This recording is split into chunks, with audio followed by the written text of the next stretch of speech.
Good morning, good morning, good morning, good morning, good morning around the world. Looky here, looky here. Good morning. What a beautiful Tuesday morning. It's the last Tuesday in the month of September. Then we got October, November, December, less than 90 some days. Wow, 94 days left. The year is gone. Okay. Hey, first of all, I'd like to thank everybody that was on the Power Hour. Power Hour last night was such a success. Such a success on Power Hour.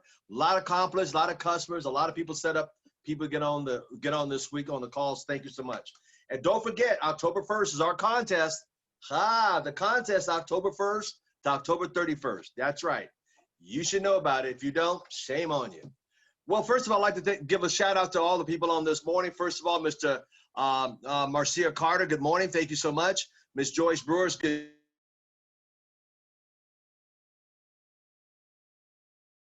Nashville, thank you so much.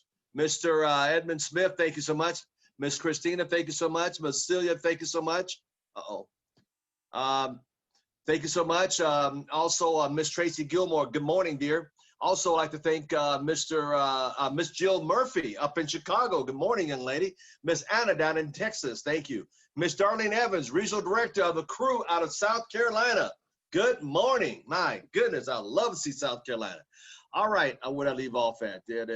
Oh, okay. Mr. Brian Baker, Regional Director here in Las Vegas, Nevada. Good morning, sir. Miss Jones, part of crew out in South Carolina. Look at South Carolina people coming on here. Mr. Chris McDowell, thank you so much for joining. Miss Konohara over in Japan. Good afternoon, good evening in your case. Thank you, that's right, Japan is evening. Mr. Harrison Mills, good morning. Miss Dominic Young, my school teacher up in Nashville. Miss Melissa Vaughn, good morning, good morning, good morning, good morning, good morning, good morning, good morning. Oh my goodness. Miss Pat Robinson over in Oakland, California. Thank you. Now we got to go to the East Coast, to Queen V of New York City. Good morning, dear. Marie, good morning. Miss Castro in Phoenix, good morning. Mr. Marvin Carter, Regional Director, good morning. Mr. Freddie Sherman just joining us. Good morning, Pat.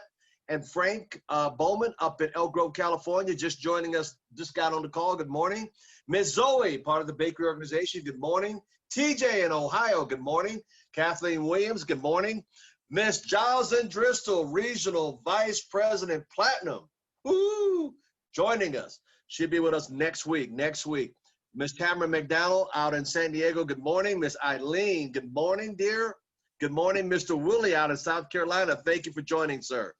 Miss Natasha Ismail, Regional Director. What a wonderful job she did yesterday. My goodness, my phone line lit up like a Christmas tree after that call. Thank you so much. Wow. Mr. Bill Bailey, good seeing your smiley face, sir. Mr. Harold Gaston up in Nashville. Good morning, sir. Mr. Casey Carter down there in San Diego. Where he is, that handsome guy. And Mr. Ed Navarro. Good morning, good morning, good morning, good morning, good morning, good morning. Thank you all for joining the call this morning. Everybody, I want to thank you all for being on the call this morning. This young man is a dear, dear friend, and we want to thank him. I sent him a text message privately this morning because today is a very instrumental day for him. And I'm not going to go into that. If he does, he does, but I'm not. But I just want to let you know it's a very important day for this gentleman we're going to have as our speaker today. And I remember the first time I met him at his mentor's penthouse overlooking the San Diego Padres where they played baseball. And I mean, this place is amazing. And I told his mentor at that point, he's a very, very special young man. Watch his smoke. He's going to be somebody big in our industry. And he's been with us ever since. He's a stay-home father. He's a mentor to his daughter, who's 14 and a half years old, which we have a lot of conversation about her, about being a single father. And we have a great conversation on that line. He's a very strong, gifted leader in San Diego. He has one of the largest organization in San Diego. Good morning, Mr. Johnny Marin. Thank you for joining us, sir. Ursa Allen, thank you so much for joining. He's got one of the fastest growing organizations in San Diego.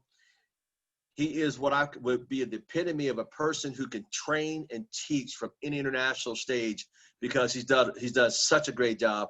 And he always comes with great stories and phenomenal teachings, which a lot of people can't do. A lot of people can talk, but they can't teach. He's a great teacher and a lot of wisdom for a young man his age. Without further ado, my dear friend, as we all know him, Regional Director, the one and only, the great Mr. Julian Lewis of San Diego. Let's give him a hand, Mr. everybody. Thomas, good morning, sir. Good morning, sir. It's great to see your face. It's good to see you smiling all the time, and I'm excited to be on this call this morning. And I wanna let everyone know before I get started.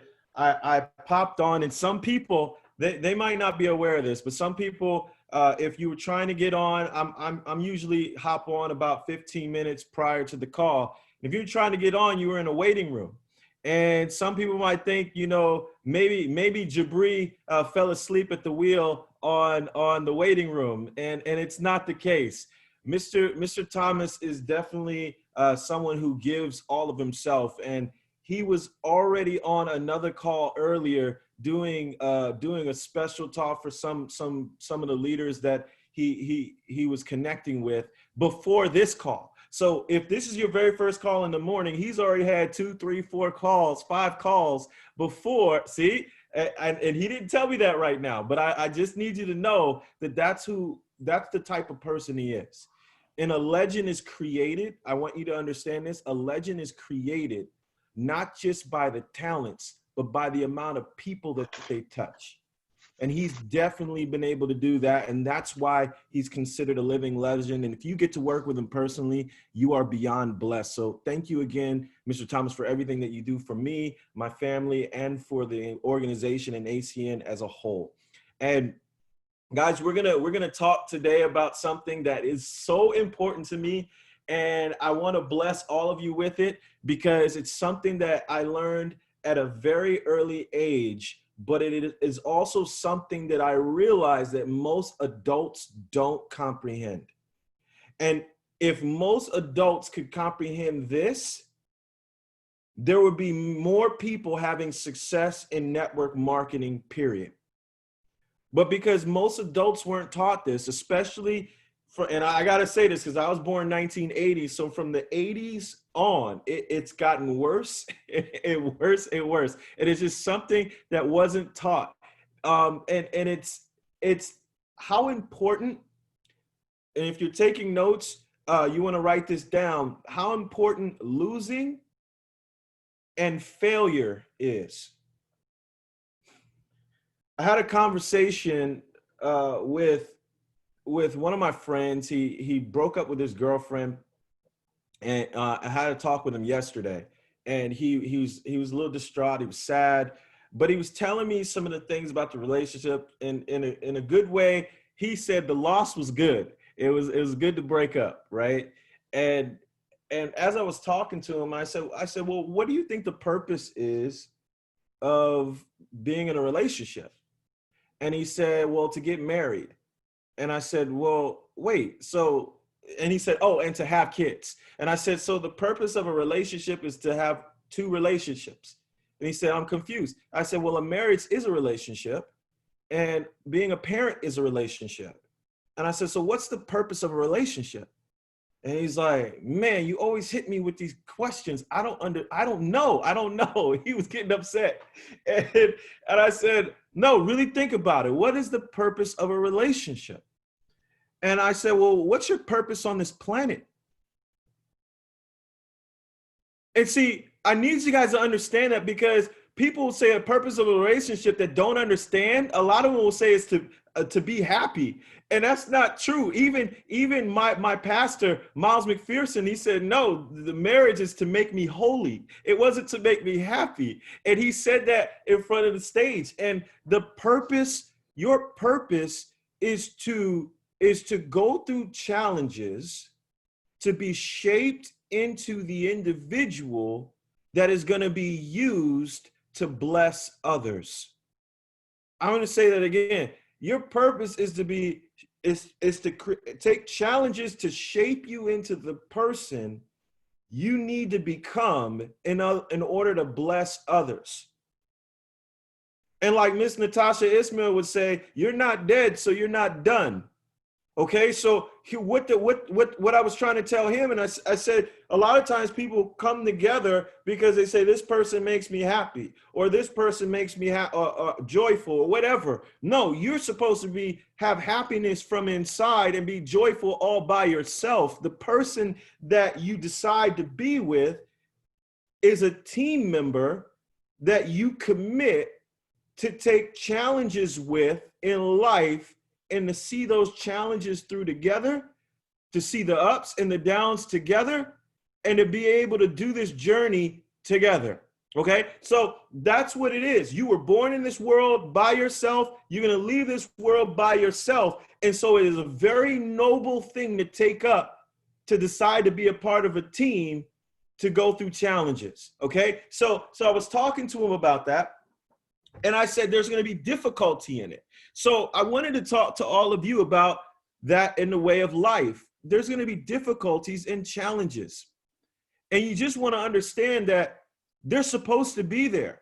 See, oftentimes in the 80s, we saw, I know for me, I saw a lot of happy stories, Disney movies, Disney type stuff. And it made you have a different feeling about how life is supposed to be. And we believe that there aren't supposed to be challenges and there aren't supposed to be problems. So every time a problem or a challenge arises, we get upset. How many of you, and I want you to be honest, how many of you by a show of hands get upset when you get a problem or a challenge in the day? Be honest. And you say, sometimes we'll say stuff like, oh, here we go again, right?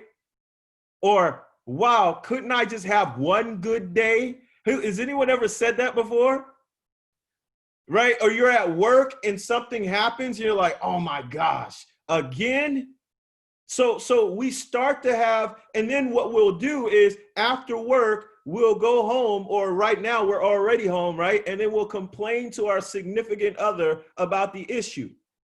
Does that make sense, guys? So we all do this stuff. But the reason why I'm setting you up this way is because I'm trying to get you to understand that problems and challenges are there for a reason. If you were on the call with me when I talked about God's gym, you know that if God didn't put any of those stations in the gym that he designed for you, and it was a completely empty room, how would you be able to work out? See, every single station, and if you weren't on the call with me, every single station in the gym that you go to or you're supposed to go to that you don't go to, every single station in that gym is a challenge, AKA a problem. And the way you solve it is by attacking it on a regular, consistent basis. And when you attack, I want you to think about your life as the gym. When you attack these certain stations, you're developing yourself physically. But in reality, when you attack problems and challenges, you're developing yourself mentally and spiritually, allowing you to become a better person and ultimately leveling up every single time you do it. So when you decide that you don't like problems and challenges, and you decide not to handle problems and challenges, what you're doing is deciding to stay right where you're at. And I want to show you a video, and Eileen sent me this video yesterday, and I said, I'm using that tomorrow.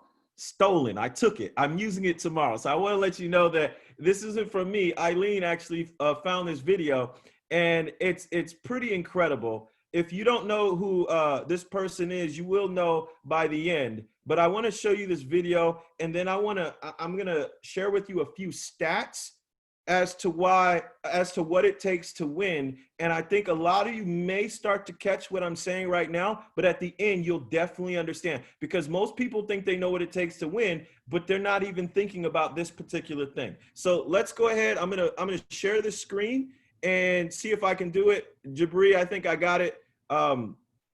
So we should be good to go. Here we go. And I think you guys can see it, right? All right. She then asked me, were you born in this country? And I was immediately offended. And I said, yeah, I was born in this country. And then she says, do you have any kids? I said, no, I don't have any kids. She then asked me if I was married. And then I said, no, ma'am, I am not married. She says, how old are you? I said, 19. May I help you find something? She then says, "You are the most beautiful girl I have seen." And I said, "Oh, thank you." And then she says, "I think you could be the next Miss USA." I'm in the Army, okay? We don't do pageants in the Army. She then asked me to meet her at Starbucks the very next day before my next shift at Target. And apparently I was a pretty open-minded 19-year-old because I actually agreed to meet her the very next day. The next day she brought this foot-tall stack of pageant books and proceeds to convince me to enter into a state pageant. So 3 months later, I compete in my first pageant and I lose. I go back the second year, compete in the state pageant. I lose. Go back the third year, compete in the state pageant and lose. Go back the fourth year, compete in the same pageant and lose. I go back the fifth year, y'all. Compete in the state pageant and lose. But guess what? I go back the sixth year and guess what happens? I lose. I called her on the phone and said, "You told me I could be the next Miss USA." And she says, "Deshauna, keep working, don't quit, keep going back." And in June of 2015, she passes away from leukemia. 6 months later, in December 2015, I win Miss District of Columbia, USA. 6 months after that, in June of 2016, I become the first soldier to win Miss USA. At times, our purpose drops in our laps as if the heavens threw it by accident. I ask only one thing of you all today after you leave this building. Do not fear failure, but please be terrified of regret. Giving up is the birth of regret. After you walk out this door, you will receive 100 doors shut, slam in your face. You will have 100 moments that will be filled with someone telling you no, or telling you, "Thank you for your application, but we regret to inform you that we've chosen a different candidate for this job." You will sit in 100 different interviews and you will not get the job. The reality of life is that we will all hear more no's than we hear yeses. And we will fail a lot, and I mean a whole lot. But what I ask of you today is to not take no for an answer. Don't be afraid of no's. Be afraid of the possibility of a yes that you have prematurely destroyed because you decided to quit before the clock strikes 12. I love a good no. Please tell me no. Telling me no is like adding fuel to a fire that is now set ablaze because of your single no. So today I challenge you to fight, to work, to not stop here, to believe so heavily in your aspirations that you too will not fear the word no, but instead you will choose to welcome it.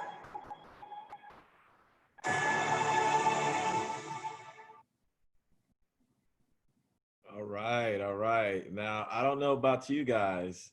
I don't know, but I got chills. Who got chills? You guys got chills? Now I have to find out where this summer went. of 2000. Hold on 1 second, guys. So you guys, all I can tell you is this. Some of you are starting to get where I'm going with this right now.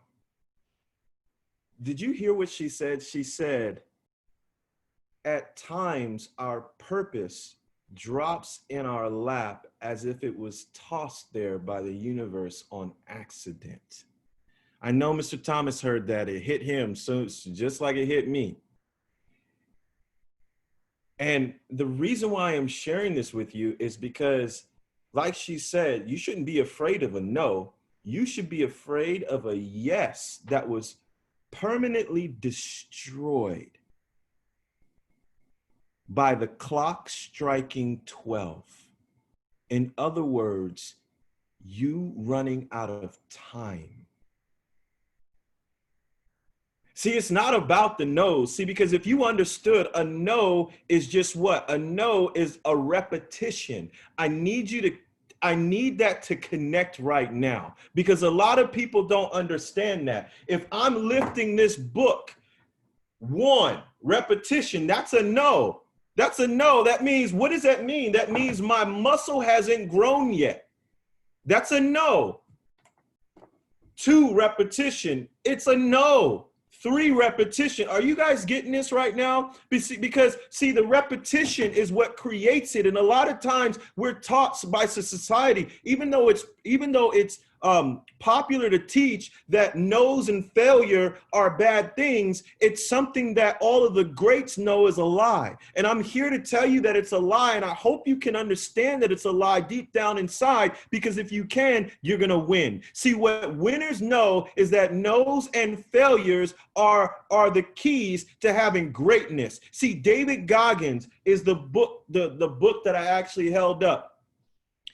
Can't Hurt Me by David Goggins, Navy SEAL. Why am I holding up this book? Because David Goggins decided that he was going to become a Navy SEAL, and he failed 3 times in buds to become a Navy SEAL. He taped his shins, his broken legs with tape. I want you to think about that. He had broken legs. He ran on that to keep going, because that was the last time they were going to give him. Not only that, but that led him to realize that failure was a part of success. No's were the keys to success. So you know what he decided to do? He decided to break the world record for pull-ups. He did over 60,000 pull-ups in training to do 4,030 pull-ups and break the world record back in 2013 or 2014. But here's what most people don't realize.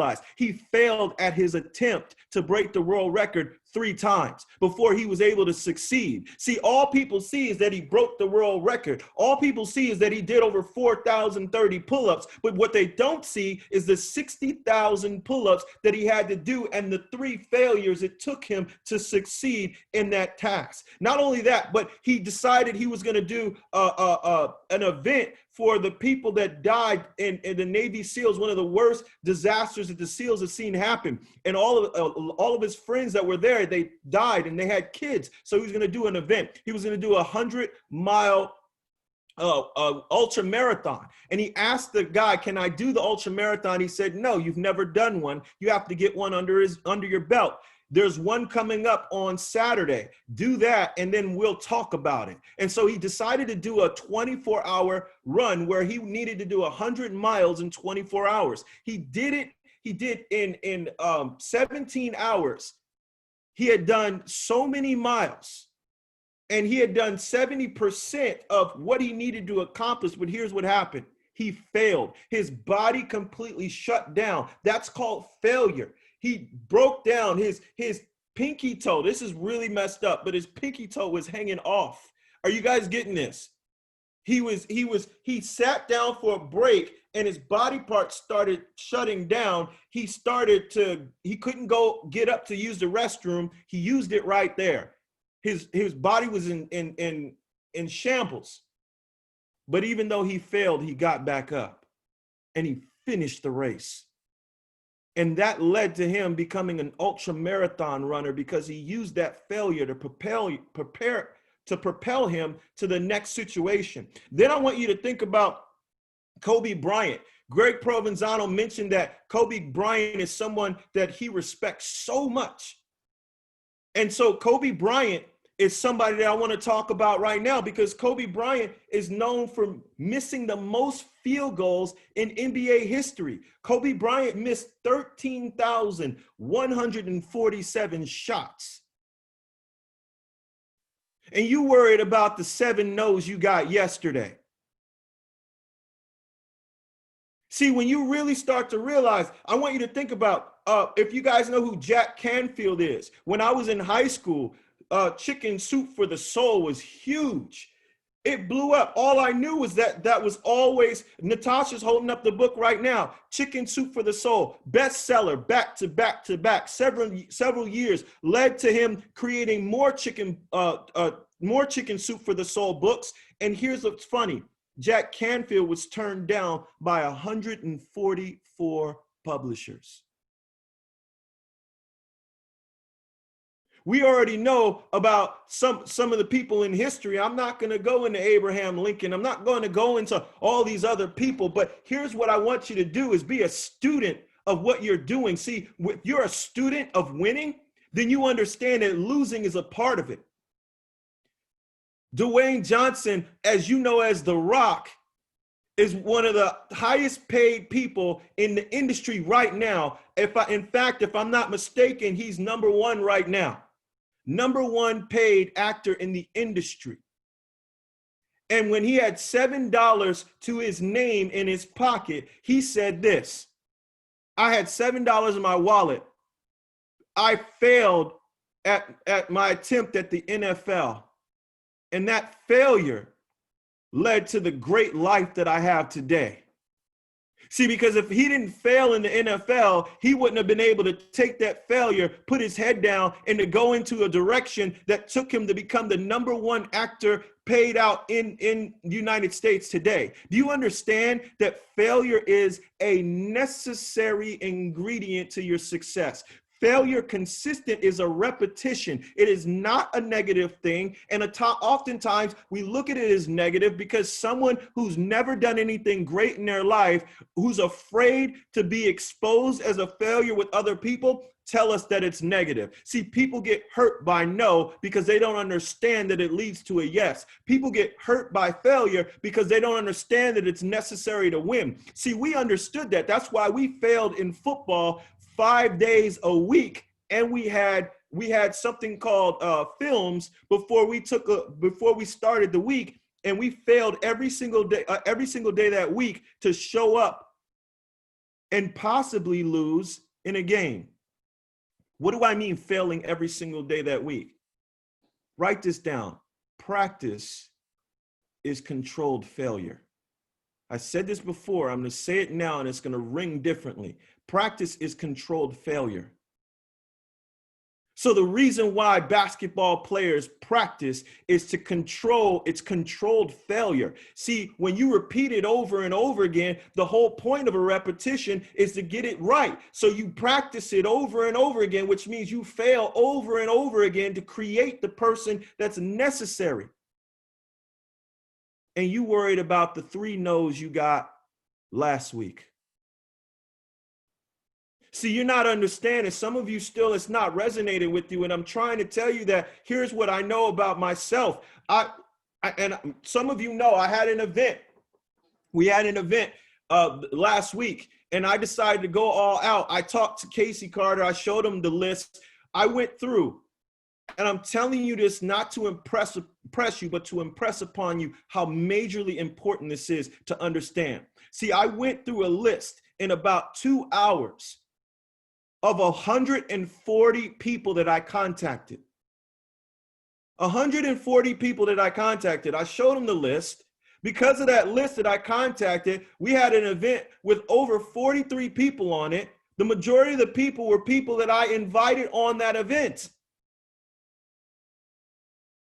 So what people that were inviting didn't realize is the reason why I won wasn't because I was good. It was because I was committed to doing more work. See, here's something I know about sports. There are good players that work out, but the amazing players outwork. I need you to understand that. There are good players that work out, but the greats, the amazing players, outwork.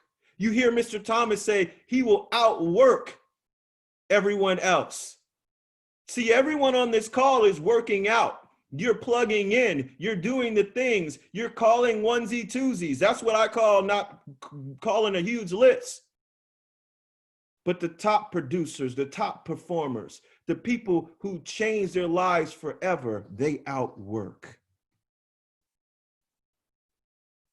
My question to you is, when are you going to start outworking everyone around you?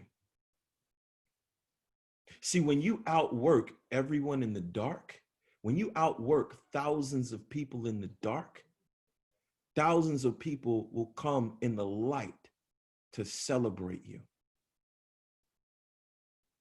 When you outwork thousands in the dark, when you get up and you call and you realize that the no's are the repetitions that you need to become the person that's going to attract a leader, when you recognize that the no's that you're doing with reps is what you need to be able to have a conversation where you can teach, because you've talked to so many people. You start to understand the psychological makeup of human beings. You start to see how to have a message that resonates. When you start, the only way you get that is by doing. You don't get that by watching.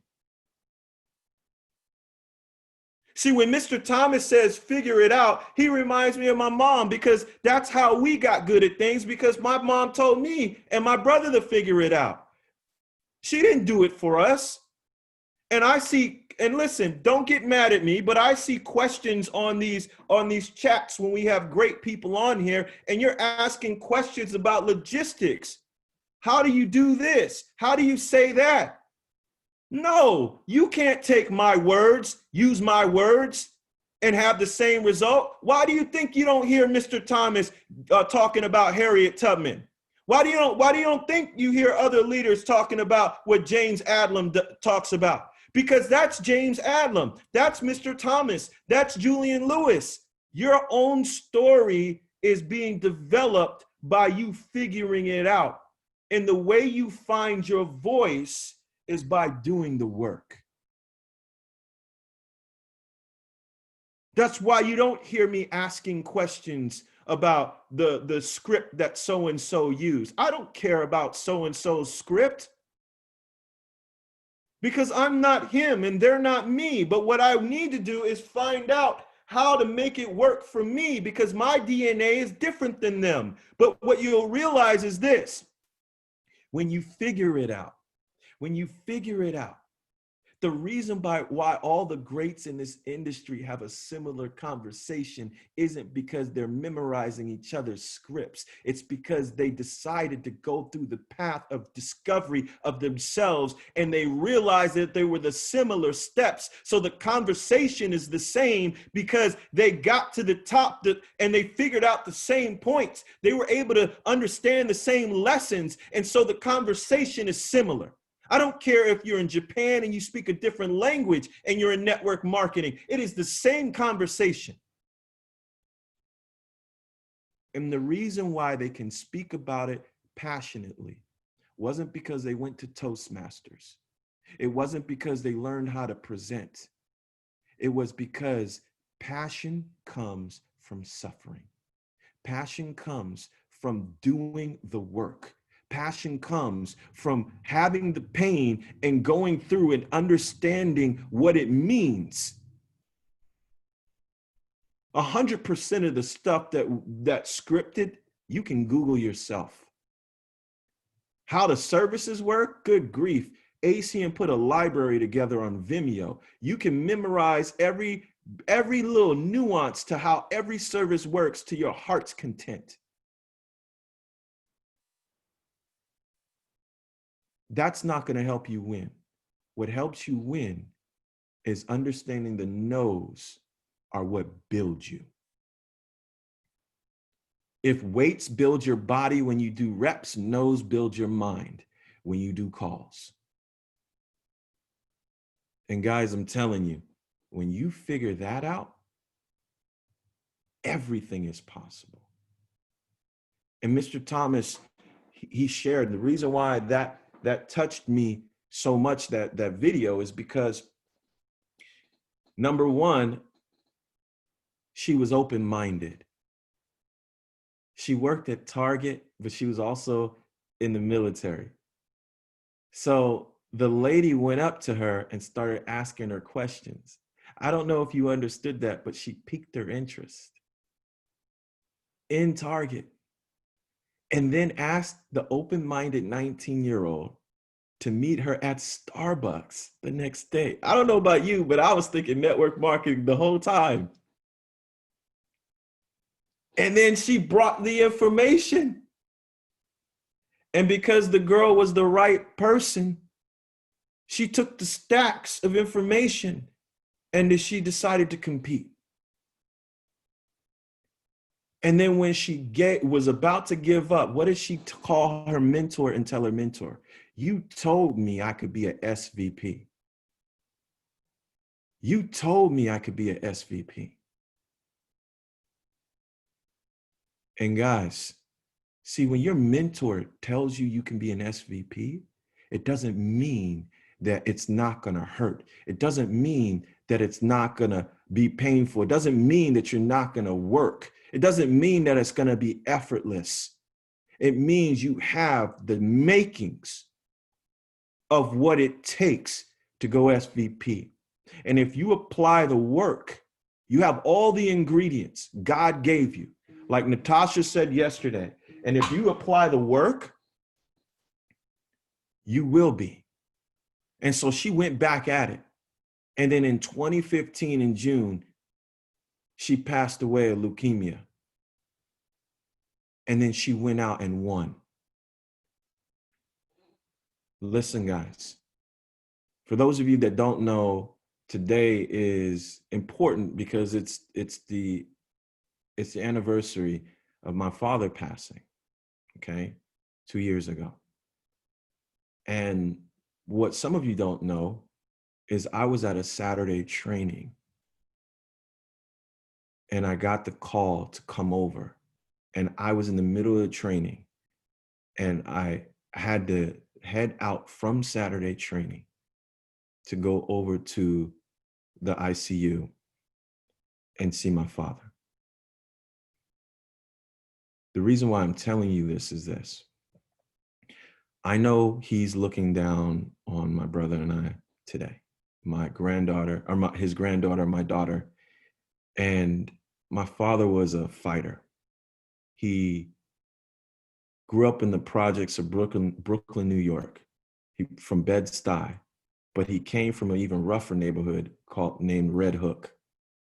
And he had to fight when he went into Bed-Stuy.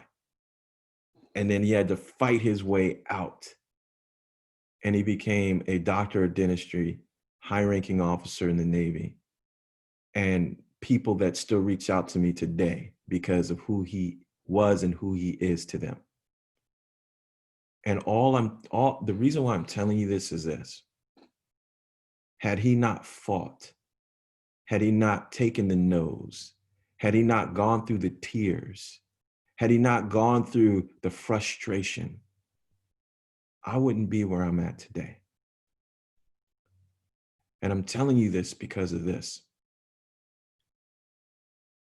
I honor him by doing and serving every single one of you today because he served. And you don't know who is waiting for you to be touched by you because of the journey of your nose and your struggle and your suffering. And like I said in the beginning, your purpose comes through being shaped by the challenges. And the person you need to become is going to be used to bless others. And the longer you wait, the clock will strike 12. And the biggest issue with that is that you run out of time. And it is it's so much worse to have the pain of regret than the pain of discipline. Pain of discipline hurts in the beginning, but goes away. The pain of regret hurts less in the beginning, but it's worse over time. You have to choose which pain that you're going to deal with. Guys, with that, Mr. Thomas, I appreciate you being able to let me share. I'm excited for all of you. Quit playing with this business. Quit playing with your life. Stop complaining about the no's. Let the no's build you mentally and build your business by the person you become. Turn into the person you need to be. Face those challenges head on and get the result of winning big and becoming the light that other people can follow as a beacon in their lives. God bless everyone. Back to you, Mr. Thomas. Wow. You know, I know your dad, it was 2 years ago today, and like I said, I messaged you privately this morning. And I just want to let everybody know for Mr. Lewis and his brother, if your dad was here, he would say, son, here you go. You got an Academy Award for being such a great son, both of you, for blessing other people. So thank you. This is from your father to you. And this is from all of us to you to say, man, you are such a king amongst men, to share their crown of wisdom, to share with everybody. So I want to say from the bottom of my heart, we thank you for all you've done this month and the past and what you're going to do in the future. Because today's talk, if they did not pierce your heart, you are not alive. And I'm not going to regurgitate what he said, but I just want to say thank you. Wow. Tonight at 6 o'clock p.m., come on back, bring people. We're going to